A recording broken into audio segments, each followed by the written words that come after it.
Hi guys. I do apologize for my disappearance. I hope the new look can make up for it somewhat. Anyways, today I'll be sharing my thoughts on the writing of PJ Masks, my likes, dislikes and wishes for the show. Let's just get into it then. Firstly, my dislikes with the show's writing, just to get these out of the way. My first dislike is the underutility of some of the show's characters. We have amazing characters like Armadillo and Monkey Go, who have so much potential for character growth and interesting plot directions, but both us and they were wrong. But for the screen time they have received, they served their time pretty well. But that time, of course, wasn't perfect, but they managed to have a good impact on me at least. I haven't watched all of Monkey Goo's episodes, so I'll just go off of Armadillo for now. There was an episode titled Armadillo Z, where Catboy helps Armadillo with his anger issues by learning to breathe and think about the consequences his actions would bring. I honestly think Armadillo not joining the PJ Masks when he finally had the chance shows how much he's grown, and I love it. However, I wished we saw how he grew to be like this on screen, like it was such a wasted opportunity. My next dislike is the unnecessary spotlight on unnecessary characters. What do you mean? Pirate Robot got 8 episodes. Sigh. I would be nice if we had some more plot relevance or something major happening, but most of the time we don't get that. In my opinion, Pirate Robot should have gotten at the maximum 3 episodes if they were to keep his stagnant and underdeveloped writing. Same goes for the PJ writers. I'm very sure that the PJ Masks had other vehicles they could have used. They even got their vehicles back after a few episodes, I believe, which made this arc pointless, since literally nothing monumental was achieved during it. We could have had a thing where the PJ Masks learned to not be dependent on their vehicles or to innovate and find other solutions around it instead of the PJ Crystal doing it for them, but I digress. Another dislike I have, which ties into my previous one, being Season 5 in general. Now, I'm not saying the entire season was bad. I have a lot of favorite episodes, such as the Night Ninja School episode, and Heroes of the Road, and so many more. But there are so much more bad in my opinion that outweigh the good here. Firstly, many episodes feel like a chore to watch due to the repetitive plot lines. I get that PJ Masks is an episodic show that conforms most of the time to the phrase, status quo is God. But you know it's bad when a lot of people are calling it repetitive even for an episodic show.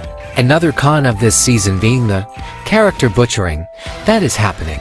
The whole feud between Motsuki and Luna had so much potential for something more, but it ended up going nowhere, and even damaged both of their characters more.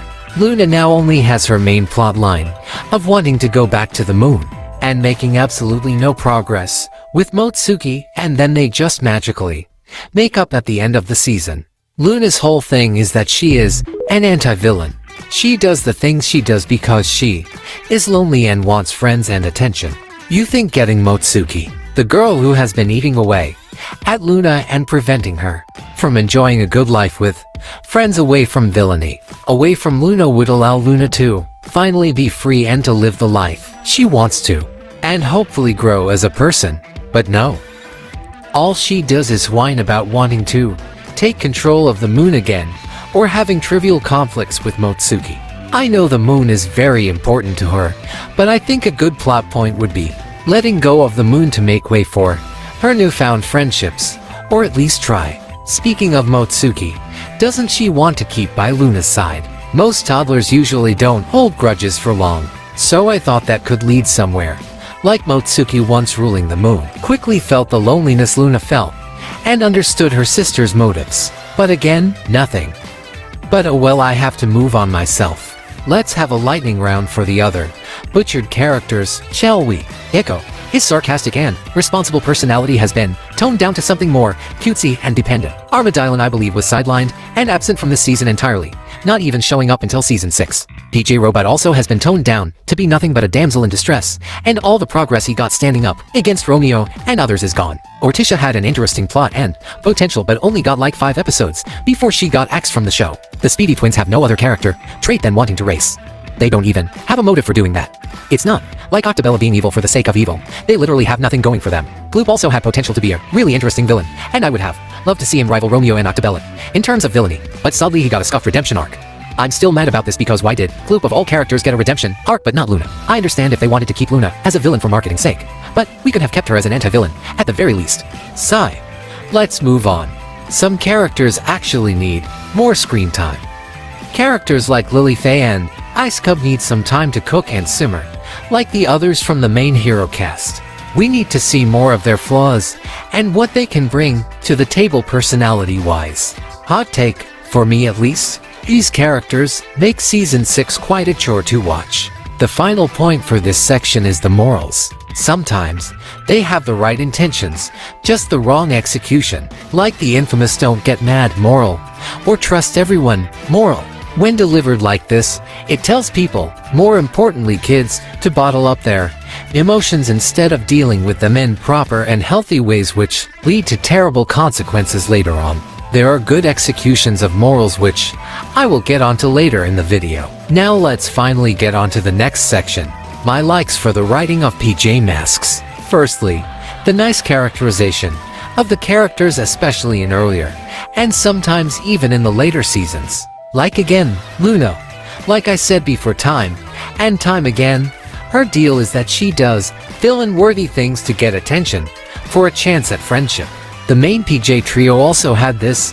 It's no means as consistent as Luna's, but it's still noteworthy. We have Catboy or Connor. Frequently shows impatience and looks for ways to get better for his sake and for his friends.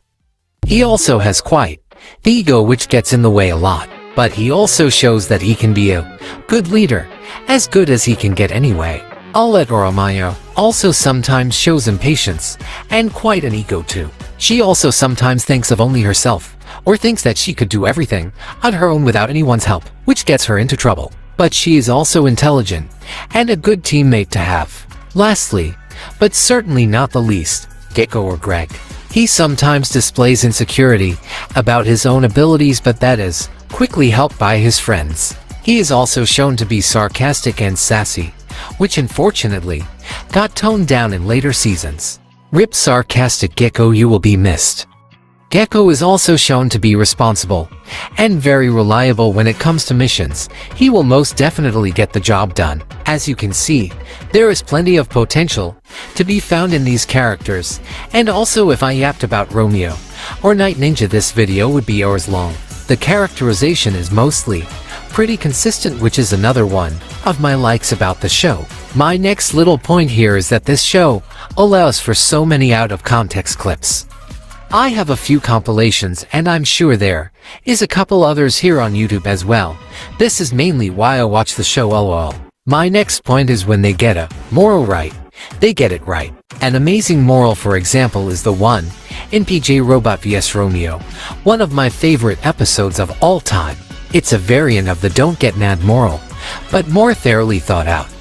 The moral here is that it's perfectly fine to get mad, as long as you deal with that anger in a proper way and not let yourself turn to destructive or verbal violence. My last point for this section is the implications that the show just lets simmer for a few seconds before moving on. It leaves so much room for imagination and possibilities, like the implication that Enyu was sentient inside her gong or physically disciplined during her training. Or this. Happy birthday, Master. I put it in the oven earlier. Wait, it's your birthday? Don't worry, no one celebrates it. Well, until now. Sorry, Robot. Fun fact, this is my favorite scene in this show. It's just glossed over so quickly I will never recover from this. Implications like these add so much to the characters without outright saying it, and it can get pretty dark for a kid's show. For the last section of this video, we have my wishes for the writing of this show, or what I would like to see someday. Firstly, I wish for more book plots to be added in the show. For example, the Bastet and Pharaoh Boy backstory, which is based on actual Egyptian mythology. I have an entire video explaining the book, so you can check it out after this if you guys are interested in it. I also want Romeo's backstory in the show. Please, we were robbed so hard. Iggy explains quite a lot about His character in IT has so much potential. This next point ties into my previous point, this point being that I need backstories of the other villains. They don't need to be complex at all. They could even be like Otabella, where she's evil for the sake of being evil. Now for my last point of this video. I need more interactions between characters, especially the characters who haven't had a chance to interact with others yet. Like Traffic Light Trio interacting as a group, or Romeo and Gecko interaction, where the show appreciates their similarities. They have so much in common. Please PJ Masks, I need this. In addition to this, I want more scenes in the daytime of the characters interacting on like a daily basis. More on school focus, conversations and such. I also want more interactions with the villains on a regular basis as well. So that's all I have for you guys today. I am aware that I have made a video on this before, but I wanted to expand on that video, and to be honest I forgot it even existed. I hope you enjoyed the video, and if you have your own opinions, please respectfully share them in the comments. PJ Rama signing out.